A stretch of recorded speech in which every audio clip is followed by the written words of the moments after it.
As you probably know, our colleague Ted Dodd is retiring from the Center for Christian Studies at the beginning of August. This is news to some.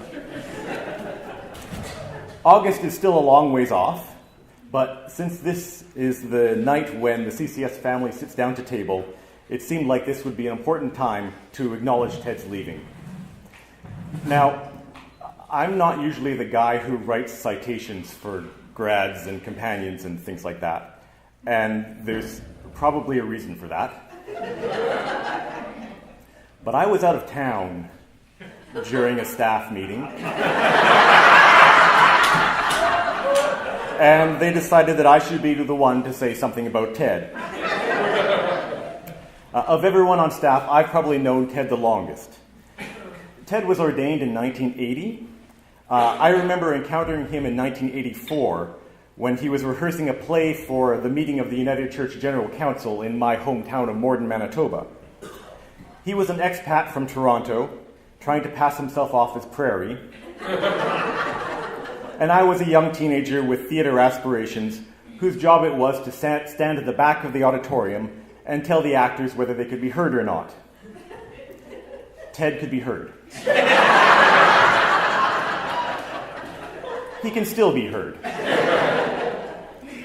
For 11 years in the 1980s and 90s, Ted worked for the conference in the areas of worship, education, and justice. Youth ministry fell under his umbrella, and Ted created a conference-wide network of youth events and activities. Elements of the youth movement in that period will feel familiar to anyone who's benefited from Ted's leadership at CCS in the last 17 years. Under Ted, youth ministry was characterized by a combination of thoughtful reflection on personal experience, theological themes, and social issues with fun and creative expression. Read the story of the woman at the well, do a skit.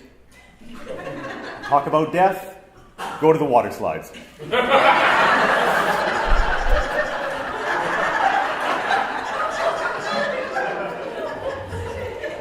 It was also characterized by an intentional strategy of ongoing leadership development. Young people who showed interest or aptitude were encouraged, nurtured, and given the tools they needed to become leaders in the youth movement. Group facilitation, learning styles, conflict resolution, gender analysis. As young people like myself moved from the role of participant to home group leader to theme session planner to event organizer, they gained skills, confidence, and a network of close relationships that continue to this day. Another thing that I remember from that time that might feel familiar to some CCS folks is thank you cards. So quick show of hands, how many people have received a thank you card from Ted? Okay. Dear Jamie, thank you for your leadership at blank. I really appreciate your adjective or descriptive phrase. New line, space, space, space. Second adjective or descriptive phrase. New line, space, space, space. Space, space, space. Third adjective or descriptive phrase. Usually in threes, good form. Rule of three. Like a little waterfall of affirmation.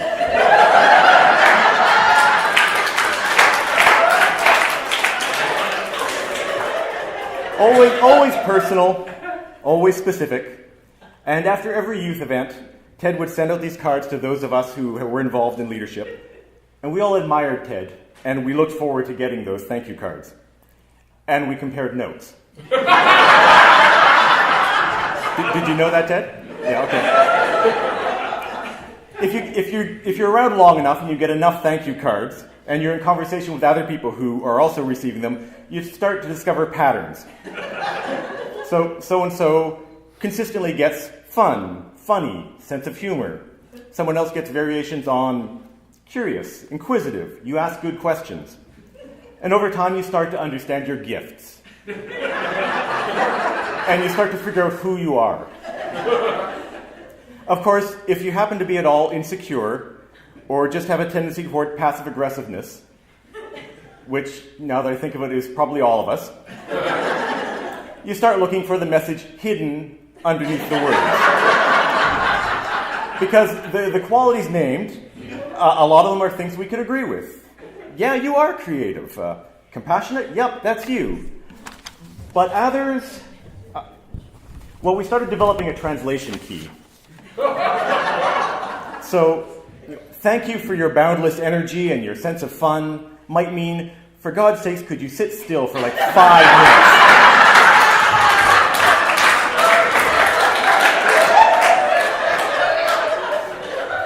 You light up the room with your sunny disposition and your positive outlook is, you're a Pollyanna. I always appreciate your integrity and intellect is, has anyone ever told you you're a bit of a know-it-all? I mean, seriously, could you just let it go sometime? Now, to be clear, I don't think this is what Ted would have literally been thinking when he wrote those lines. But I do think that at times he took qualities in us that were annoying or frustrating and perhaps as a spiritual exercise, reframed them into the language of gift and blessing, either for our benefit or for his own sanity.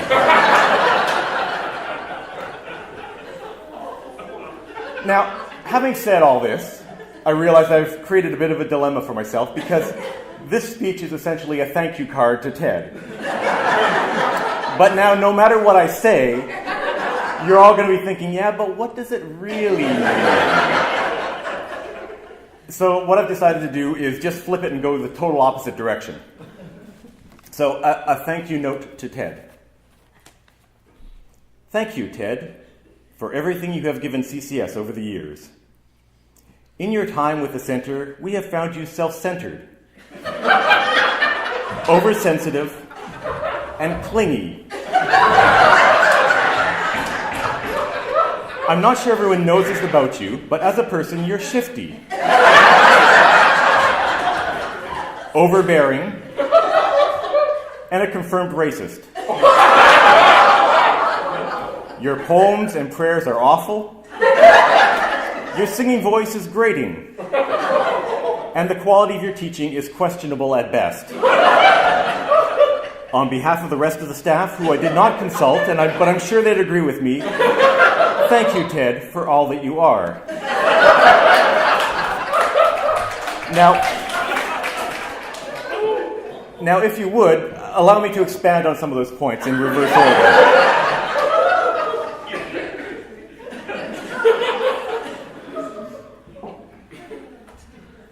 The quality of Ted's teaching is questionable at best.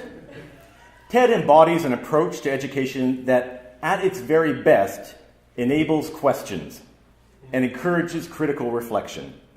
The question of Ted's teaching was asked and answered in 2012 when he and Ann Naylor were co-recipients of the Davidson Award for Excellence in Theological Education. Students are able to ask Ted questions because Ted is both a learner and a teacher. Ted's singing voice is grating. In an informal poll conducted in my car by myself on the way over here, Ted was voted most likely to break into song at a moment's notice. His knowledge of hymnary is impressive, and he is often called on to choose a starting note. He sings with strength and confidence and makes even a middling group of singers sound great. A mediocre choir is grated by Ted's musical leadership. And all of us who have sung with him benefit from his grating voice. Ted's poems and prayers are awful. Ted has the soul of a poet. A writer of hymns, prayers, drama, and poetry, his work is full of awe. Whether it is the wonder of nature's beauty or the complexity of the human psyche, he crafts words that are both awful and awe-inspiring. Ted is a confirmed racist. Ted is an avid runner and has raced in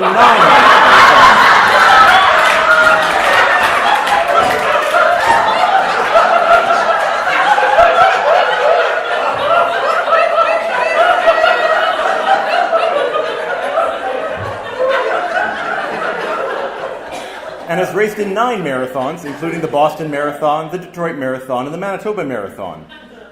His long-distance running is perhaps good training for the endurance test that is a CCS learning circle. Ted has a hidden competitive edge, but in the end, the race is always with himself. Whether he is racizing in marathons or setting work and learning goals, Ted is always pushing himself to learn new skills, integrate a new discipline, or grow as a human being. Ted is overbearing. Those of us who know CCS well know that fluxes are normal.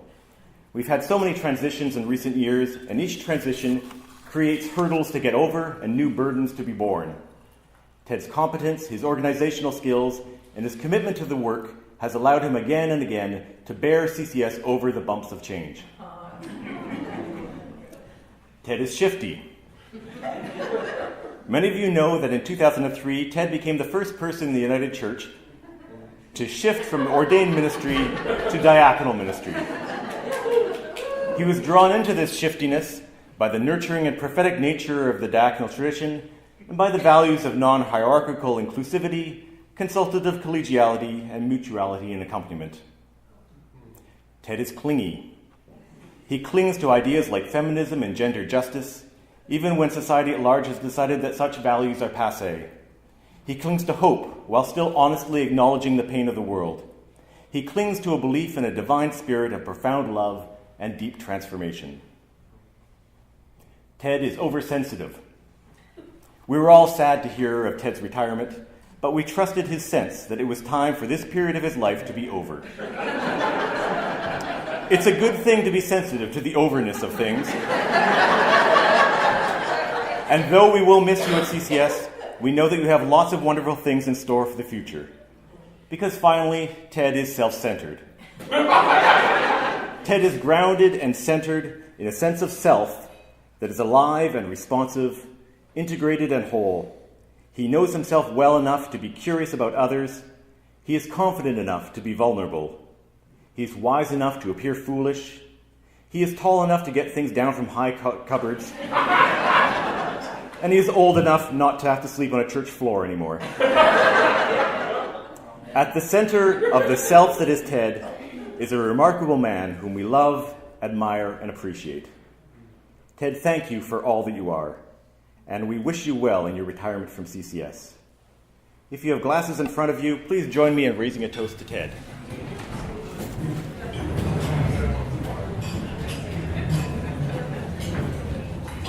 To Ted.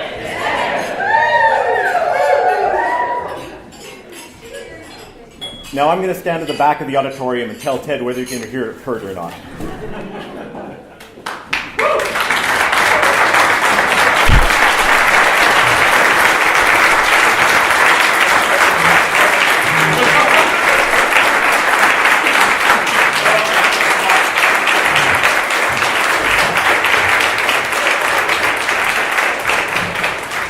I want some of what's in his glass.